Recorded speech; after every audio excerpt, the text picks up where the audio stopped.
매일 기도에 오신 여러분들을 주님의 이름으로 환영합니다. 사도신경으로 우리의 신앙을 고백하도록 하겠습니다.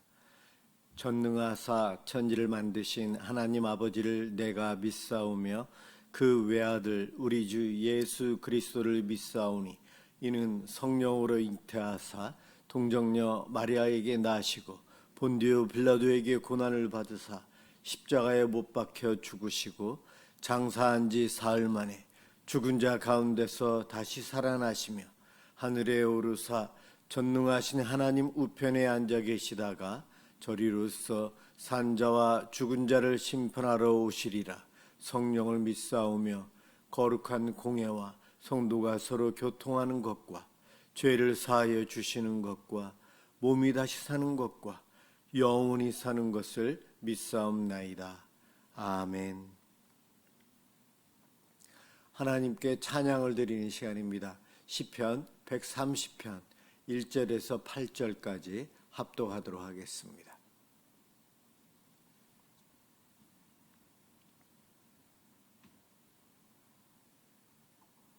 시편 130편 1절에서 8절까지입니다.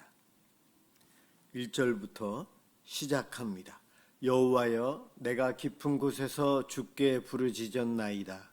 주여, 내 소리를 들으시며 나의 부르짖는 소리에 귀를 기울이소서.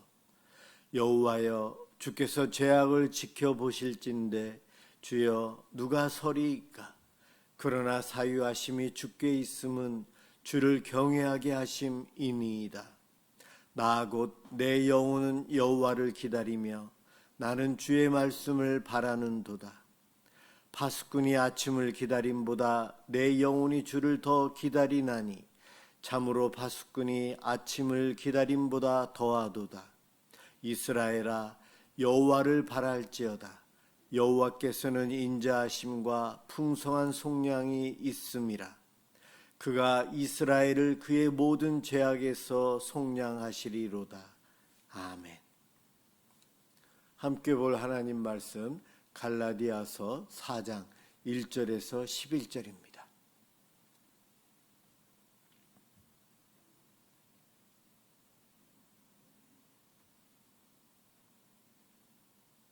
하나님 말씀 갈라디아서 4장 1절에서 11절까지입니다. 제가 봉독하겠습니다. 내가 또 말하노니 유업을 이을 자가 모든 것의 주인이나 어렸을 동안에는 종과 다름이 없어서 그 아버지가 정한 때까지 후견인과 청지기 아래에 있나니 이와 같이 우리도 어렸을 때에 이 세상의 초등학문 아래에 있어서 종노릇하였더니 때가 참에 하나님이 그 아들을 보내사 여자에게서 나게 하시고 율법 아래에 나게 하신 것은 율법 아래에 있는 자들을 속량하시고 우리로 아들의 명분을 얻게 하려 하심이라. 너희가 아들이므로 하나님이 그 아들의 영을 우리 마음 가운데 보내사 아빠 아버지라 부르게 하셨느니라. 그러므로 내가 이후로는 종이 아니요 아들이니 아들이면 하나님으로 말미암아 유업을 받을 자니라. 그러나 너희가 그때에는 하나님을 알지 못하여 본질상 하나님이 아닌 자들에게 종노릇하였더니 이제는 너희가 하나님을 알 뿐 아니라 더욱이 하나님이 아신 바 되었거늘 어찌하여 다시 약하고 천박한 초등학문으로 돌아가서 다시 그들에게 종노릇하려 하느냐. 너희가 날과 달과 절기와 해를 삼가 지키니 내가 너희를 위하여 수고한 것이 헛될까 두려워하노라. 아멘. 정체성의 회복이라는 제목으로 함께 은혜를 받고자 합니다. 신앙생활하면서 나는 누구인가? 내가 정말 하나님의 자녀가 맞는가? 하나님의 백성이 맞는가? 이러한 생각 안 해보셨나요? 이러한 생각들을 많이 할수록 좋습니다.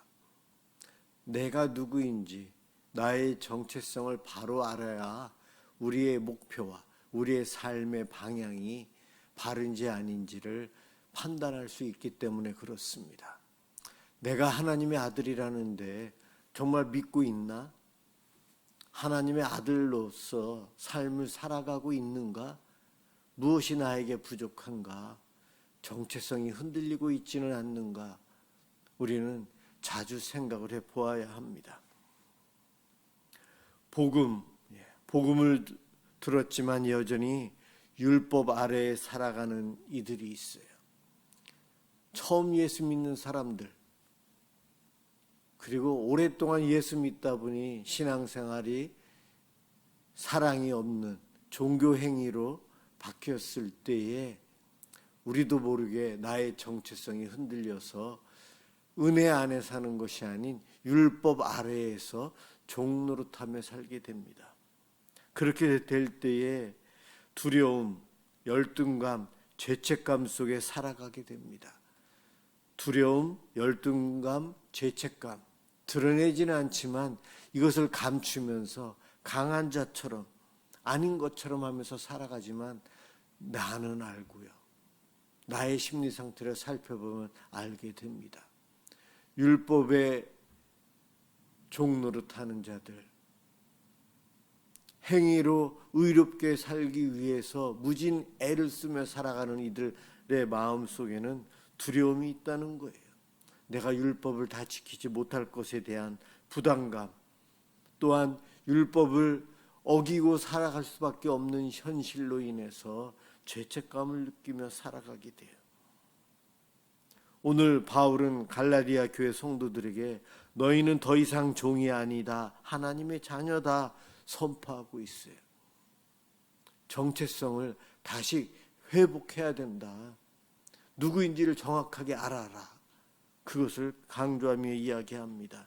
우리의 신앙을 자유롭게 하는 것, 이것은 바로 은혜 안에 살아갈 때 가능합니다. 하나님과의 관계를 친밀하게, 사랑의 관계로, 아버지와 자녀의 관계로 친밀함 속에서 거할 수 있는 방법은 은혜 안에 살아갈 때 가능합니다. 1절에서 3절에 보면 아직 하나님의 자녀이지만 미숙할 때는 종과 같이 살 수밖에 없다 이야기합니다. 잘 모르고 아직 판단의 능력도 약하고 어릴 때에는 종과 다를 바 없이 살아간다는 겁니다. 그래서 초등학문, 율법 아래에 살 수밖에 없는 그러한 때가 있다는 거죠. 명령하니까 혼날 것이 두려워서 죄를 짓지 않고 말에 순종하고 그렇게 살아가는 거죠. 벌 받을 것이 두려워서 순종하며 살아가는 거예요. 이것은 율법 아래에서 살아가는 사람들의 모습이에요. 혼날 것을 걱정하면서 혼나지 않기 위해서 발버둥 치면서 살아가는 모습은 율법 아래에서 종노릇하는 자유가 없는 사람의 모습인데, 그러한 모습은 하나님의 자녀들도 영적으로 어렸을 때에 그럴 수밖에 없는 기간이 있다. 그러나 장성하면 그럴 필요가 없다는 거예요. 성숙하지 않았던 임시 보호장치가 율법이었고 몽학선생이었고 초등학문이었다는 겁니다. 어리지 않고 이제 장성했고 신앙도 자랐는데도 아직 초등학문 아래에 있다면 종노릇하며 율법주의 속에 살아간다는 겁니다. 복음이 오기 전에, 그리스도의 십자가 사역이 믿어지기 전에 죄와 두려움, 형식과 의무에 매여서 종처럼 살아가는 유대인들의 삶,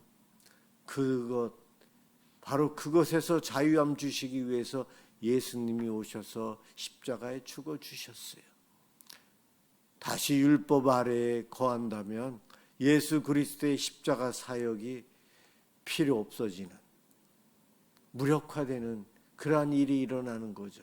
그럴 수는 없습니다. 그리고 하나님의 아들이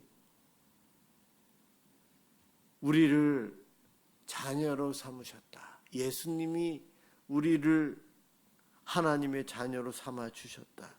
4절과 5절에 때가 참에 하나님이 그 아들을 보내사 여자에게서 나게 하시고 율법 아래 나게 하신 것은 율법 아래 있는 자들을 속량하시고 우리로 아들의 명분을 얻게 하려 함이라. 그렇습니다. 하나님께서 예수님을 보내주신 이유가 그 율법으로부터 자유함을 누리도록 하기 위해서입니다. 죄책감 속에 늘 얽매여서 살아가는, 무거운 짐을 지고 살아가는 우리들에게 자유를 주시기 위해서 예수님을 보내셨다는 겁니다. 예수님이 율법 아래에 오셨기에 그 율법으로 인해서 정죄함 받으면서 십자가에 달려 돌아가시면서 율법을 온전히 성취하시고 이루심으로 우리의 모든 죄값을 치러주시고 우리에게 참 자유를 주셨습니다. 그 자유는 하나님의 자녀이기 때문에 자유를 누리고 살아갑니다. 복음은 우리를 용서하는 것, 죄에서 용서하는 것에서 끝나지 않고 예수 그리스도 안에서 참 자유의 삶을 살 수 있도록 열어주셨어요. 하나님은 우리가 자유롭게 살길 바라십니다. 로봇처럼 명령한 대로만 아무 생각 없이 순종하며 살아가는 것, 기계적인 순종 원하시지 않으셨어요. 자유함 속에 순종하고 자유함 속에 불순종하지 않기 위해서 주님 앞에 나아오는 우리들, 하나님은 그것을 바라셨어요. 그래서 6절에 보면 성령님을 우리 안에 넣어주셔서 저와 여러분이 하나님을 아빠, 아버지라 부를 수 있게 해주셨습니다. 예수님은 아들이시고 하나님은 아버지셨어요. 그런데 예수님의 영을 우리에게 부어 넣어주셨어요. 예수님의 영이 내 안에, 성령님이 내 안에 거하심으로 우리는 예수님과 한 몸이 되었고 예수님과 하나가 되었어요. 예수님과 한 몸 하나가 되었다는 그 연합은 우리들이 세례를 통해 성만찬을 통해 하나됨을 늘 고백하며 살아갑니다. 그러한 우리들, 그래서 예수님처럼 우리도 하나님을 아빠, 아버지라 부를 수 있어요. 예수님께서 처음으로 하나님을 아버지, 아빠라고 불렀어요. 이것도 예수님의 신성 모독죄 중에 하나였죠. 유대인들은 감히 하나님을 어떻게 하나님을 아버지, 아빠라고 부를 수 있겠어요? 하나님의 이름을 감히 부를 수가 없어서 아도나이라고 다른 명칭으로 하나님을 지칭하는 용어로 만들 정도로 하나님을 두려워하는 율법 아래에 거하는 삶을 살았는데 예수님은 그러한 사람들 속에서 하나님을 아빠, 아버지, 하나님과 하나됨 친밀함을 그대로 표현하셨어요. 유대인들은 죄의 율법의 종으로 살아가는 이들은 그러한 예수님을 이해할 수 없었어요. 두려운 하나님, 그런데 예수님은 두려운 하나님이 아닌 아빠, 아버지시다. 그러한 고백을 하셨어요. 예수님을 믿고 구원받은 우리들, 오늘 저녁에도 우리는 기도할 텐데 사랑의 하나님 아버지, 하나님을 아버지라고 부릅니다. 하나님은 멀리 계신 분이 아니시오.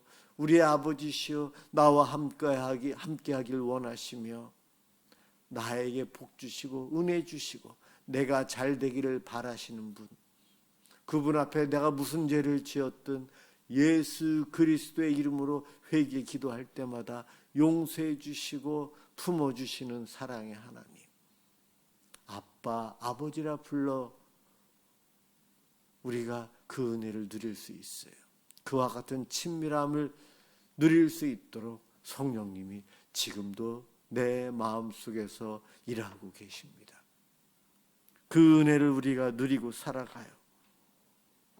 복음은 우리를 자녀 삼으시고 자녀답게 살아갈 수 있도록 성령을 주셔서 하나님을 아버지로 누리며 살아가게 해주십니다. 세상을 창조하신 하나님, 세상의 주인이신 하나님, 그분이 내 아버지시라. 그 자녀인 우리들은 못할 일이 없어요. 경험하지 못할 것이 무엇이 있습니까? 다 누리고 살아갈 수 있어요. 예수 그리스도 안에서요. 겸손한 마음으로 우리는 모든 것을 할 수 있는 그러한 복된 자녀가 되었습니다. 그래서 우리들은 상속자가 되었어요. 하나님의 유업을 이어받을 아브라함과 언약을 맺으신 하나님, 바로 아브라함에게 약속을 주신 그것들 저와 여러분이 유업으로 받습니다. 하나님의 자녀에게 하늘의 기업과 복을 상속받는 이들이 우리들이에요. 그렇기 때문에 우리는 기뻐하고 더 당당히 살아갈 수 있습니다. 자녀가 되었는데 왜 다시 종이 되려 하느냐, 왜 그와 같은 미련한 짓을 하려고 하느냐, 바울이 애절하게 묻습니다. 8절에서 11절에서 묻고 있어요. 어찌하여 다시 약하고 천박한 초등학문으로 돌아가서 다시 종노릇하려 하느냐. 갈라디아 교회 성도 여러분, 다시 절기와 날들 율법의 순종처럼 열심히 지키려고 하는데 그러지 말라는 거예요. 우리 한국교회의 목사님들, 지금 목회자 말고 저를 가르치셨던 스승이신 목사님들, 한국교회는 주일 성수를 목숨을 걸고 설교하셨어요. 주일을 안식일 개념에서 설교를 하셨어요.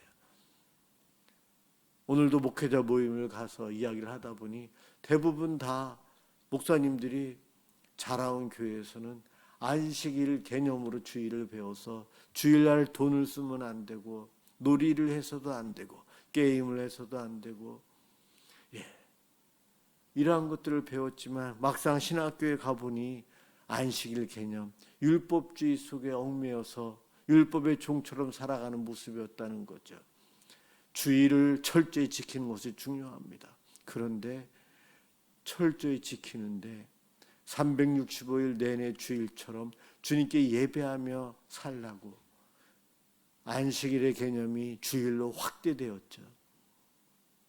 그래서 주일 성수만이 중요한 것이 아니고 월, 화, 수, 목, 금, 토, 다른 6일도 성실하게 하나님 앞에서 예배드리듯이 살아야 된다는 것을 저희들은 배웠고 설교하고 있어요. 여러분, 주일 예배 그래도 빠지지 않고 열심히 드리고 신앙생활하는 것이 성실하고 중요합니다. 그러나 요즘 세상에서, 요즘 문화활동 중에서 주일 1년에 52번 있는 주일을 다 지키기 힘들 수도 있어요. 그것 때문에 죄의식 느낄 필요 없습니다. 자유함 누리셔도 돼요. 되도록이면 주일을 본교회에 나와서 예배드리고 열심히 지키기 위해서 애쓰셔야 돼요. 그러나 직장의 일로, 또 여러 가지 공부하는 것, 또한 여행으로 1년에 몇 번 정도는 주일날 다른 곳에 가서 예배드려도 돼요. 너무 자주 그러는 것은 큰 문제가 되지만 1년에 몇 번 정도는 주일날 어느 곳에 가서, 다른 곳에 가서 주일 예배 드려도 여러분 상관없습니다. 주일을 내가 못 지켰네라는 죄의식 속에서 살아갈 필요가 없어요. 참 자유를 주셨기에 절기를, 날을 지키기 위해서 율법주의 속에서 살아갈 필요는 없다는 거예요. 자유함이 있어요. 365일 내내 하나님께 예배자로서의 살아가기 위해서 애쓰시면서 살아가야 되는데 연약해서 그렇게 못하니 주일이라도 바르게 하자, 그런 의미로 철저히 주일 성수하기 위해서 지금 노력하고 있어요. 저도 그렇고 여러분들도 그럴 겁니다. 그렇지만 주일 성수 문제가 율법주의가 돼서 나에게 죄의식으로 오게 하면 안 된다는 거죠. 자유, 어느 곳에 가든 하나님께 예배 드릴 수 있어요. 그렇습니다. 돈 문제도 그렇습니다. 여러 가지 우리의 삶에 있어서 하나님의 자녀이기 때문에 다 할 수 있고 스스로 안 할 수도 있고 절제할 수 있고, 그러한 마음을 가지고 평안히 사셨으면 좋겠습니다. 이것이 하나님의 자녀로서의 기쁨을 드리고 살아갑니다. 그러한 기쁨 속에 더 충성되이 하나님께 기쁨을 드리며 살아가는 저와 여러분들 되시길 주님의 이름으로 축원합니다. 기도하겠습니다. 사랑해 주님 감사합니다. 우리를 종이 아닌 자녀로 불러주셔서 감사드립니다. 우리들이 살아가면서 하나님의 자녀임을, 내가 누구인지를 늘 인식하며 묻고 구하며 살게 하여 주셔서 하나님의 자녀다운 삶을 살아가게 해 주시옵소서. 하나님의 자녀이기에 하나님과 더 친밀해지고 함께하는 삶을 살아갈 수 있도록 도와주옵소서. 얽매이지 않고 참된 자유를 예수 그리스도 안에서 누리며 살아가도록 복내려 주옵소서. 고맙습니다. 예수 그리스도의 이름으로 기도드립니다. 아멘. 주기도문 하도록 하겠습니다. 하늘에 계신 우리 아버지여, 이름이 거룩히 여김을 받으시오며 나라가 임하시오며 뜻이 하늘에서 이루어진 것 같이 땅에서도 이루어지이다. 오늘 우리에게 일용할 양식을 주시옵고 우리가 우리에게 죄 지은 자를 사하여 준 것 같이 우리 죄를 사하여 주시옵고 우리를 시험에 들게 하지 마시옵고 다만 악에서 구하시옵소서. 나라와 권세와 영광이 아버지께 영원히 있사옵나이다. 아멘. 우리 교회 미사남설 운행의 성도와 우리 교회들을 위해서 함께 기도하겠습니다.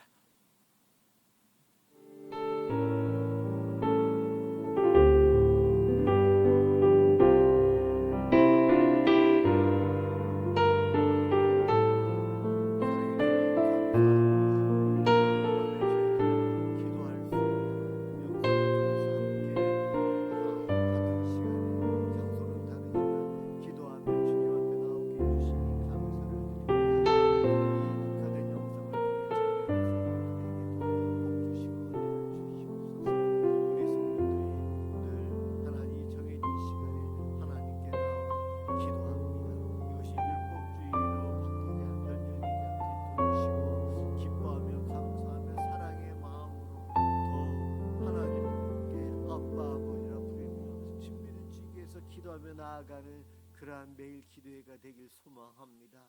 주님, 이 기도회가 더 활성화되고 우리 성도들이 이 기도회에 동참하면서 주님의 은혜를 누리고 기도 응답을 체험하고 치유와 역사하신 기적을 체험할 수 있도록 마음의 평강을 누릴 수 있도록 가정의 문제들을 해결함 받을 수 있도록 주님 도와주시옵소서.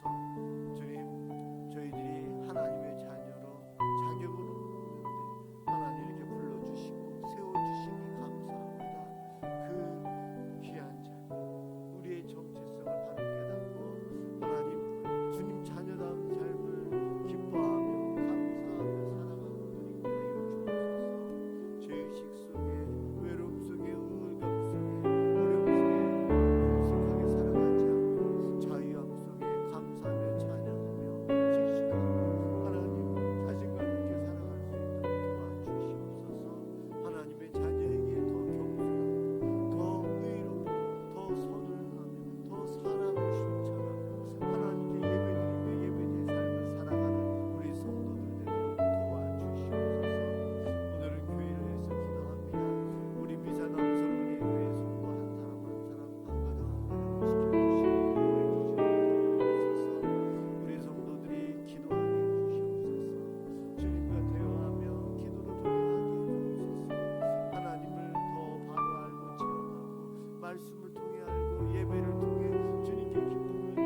아버지 하나님이여 우리 김성철 권사님